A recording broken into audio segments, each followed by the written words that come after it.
Ayan, good morning mga kakoracha. Ayan, welcome back sa my YouTube channel. So ayan, ang video for today is mag-i-enroll ako dito sa aking Unica. Actually, nung ako'y nanganak, isa lang ang pinanganak ko. Pero nung mag-high school ng anak ko, agoy naging tatlo na. Nung mag-high school ang anak ko, naging tatlo na. So, ayan, mag-i-enroll kami. Ito ang aking Unica. Grade 7 na, o diba? Tapos ito yung aking panganay.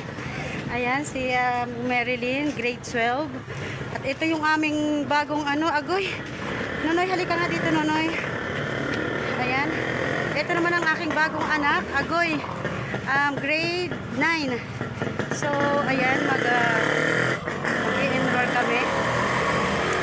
So, tara, samahan nyo kaming mag-enroll, o diba? Ang problema nito is kailangan daw munang mag-orientation before mag-enroll. So, sabi ko kay Ate Neneng, dahil malaki naman na siya na munang mag-orientation dito sa aking grade 9. At ako ang mag-orientation sa aking grade 7.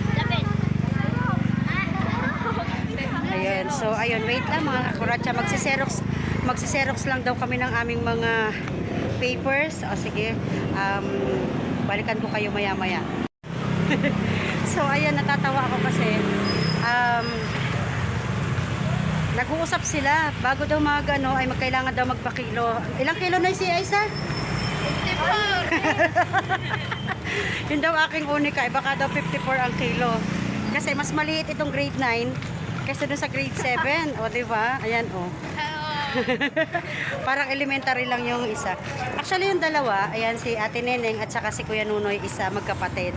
So, anak ng ate ko. Kaya, ayan, another ampun na naman. Agoy. Nung nanganak talaga ako, tanda ko isa lang. Pero nung mag-high school ang anak ko, bigla naging tatlo. So, ayan, nakapagpa-xerox na kami, kaya diretso na kami sa school. Ayan, naglakad na lang kami kasi walking distance lang naman yung school.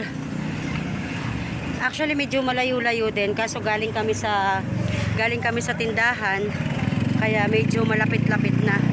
Pero pag galing sa bahay, medyo malayo-layo din.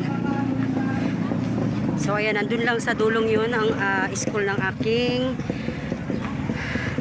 mga estudyante, o diba?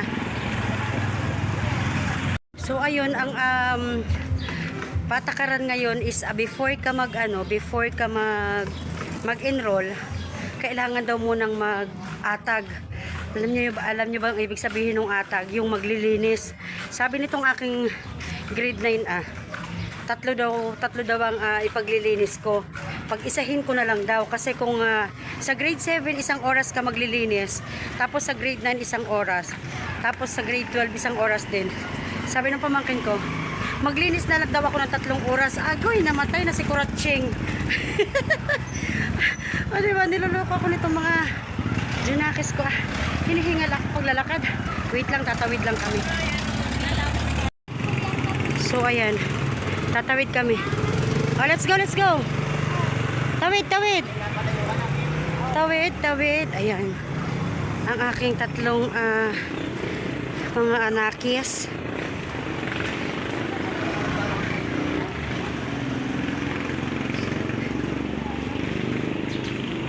Ayan, mababait naman silang lahat, kaya no problem sa akin na magpaaral. Kasi halos lahat naman sila ay mga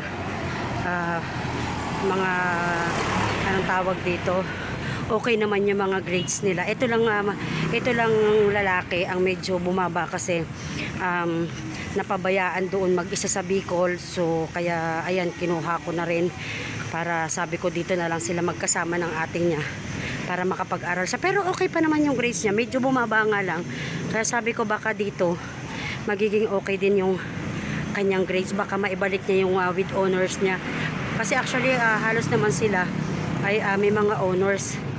Minsan nga lang nawawala, kaya ganun talaga. Sabi nga ay hindi araw-araw ay Pasko, o diba?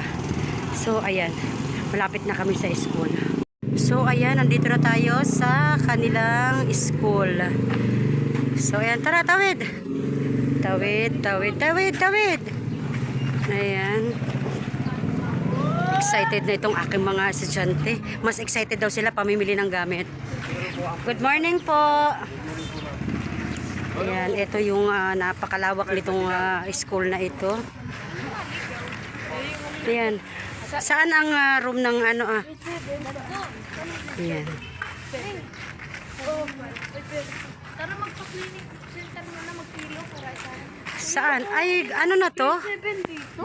Ano to eh, ginagawa ito nung bakasyon. Ngayon, nagawa na. Ano, parang almost done na yata ito. Ayan.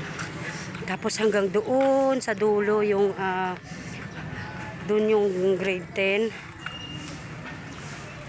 Tapos ito yata ay, mag-ano tayo, titimbang muna. Sige, timbang muna. Neneng, ilista mo kung anong mga timbang nyo.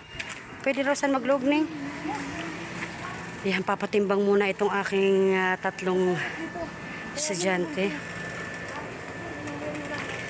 Ayan, paunawa para sa lahat ng mga magpapasukat ng taas at timbang. Huwag lahat pumasok sa loob ng school. Ng school clinic, hintayin matapos ang nasa loob, mangyaring pumila ng maayos at tahimik sa tapat. O ayan, pumila daw kayo, nababasa niyo yung suggestion? Or paunawa, oo. Oo. Kumuha kayo ng ballpen at isulat niyo yung timbang niyo at saka yung height niyo. Ha? Wala kayong papel? Ayan, nakapila itong aking tatlong... Ay, naku, no. Tingnan mo itong isa, yung grade 9. Pinakamaliit. Ayan, pila muna sila.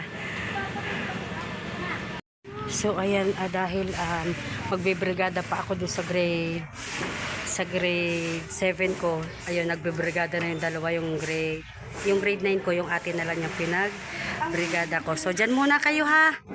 Dun na ako sa grade 7. So ayun, iniwan ko na yung mag-ate. Sabi ko, ibrigada na lang niya yung kapatid niya kasi magtatagal kami masyado pag paisa-isa kami. So ayun, habang nagbibrigada na yung aking grade 9, ibinibrigada ng ate niya. Ako naman ay dito sa grade 7. So mamaya ulit ako na naman doon sa grade 12. O diba? Isa-isa, tulong-tulong ay madadali ang aming trabaho. So, saan yung grade 7? Teka. Tanungin mo. Teka, magtatanong tayo. Wait lang. Ayan, mga kakuratsa, nagbabalik ang inyong lingkod. Ayan, super pagoda na.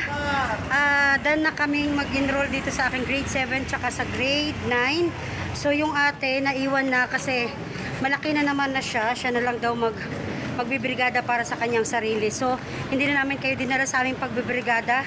Dahil, ayun, pagod na pagod si Kuratsing maggamas. Nagpunas-punas lang naman itong grade 9. Nagpunas-punas lang sila.